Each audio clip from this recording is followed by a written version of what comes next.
Magandang buhay sa inyong lahat.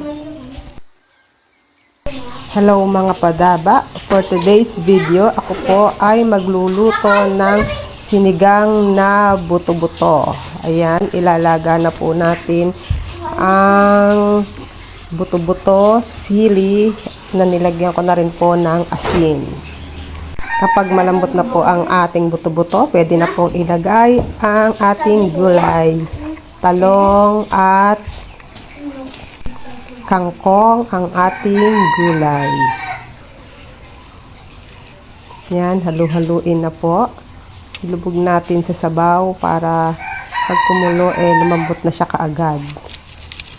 And then, ilagay po natin ang ating pampalasa at ang ating pang-asim.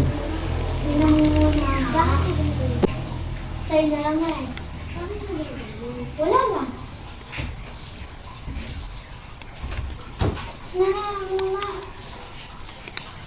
Inaamoy ko na ang bango ng ating sinigang.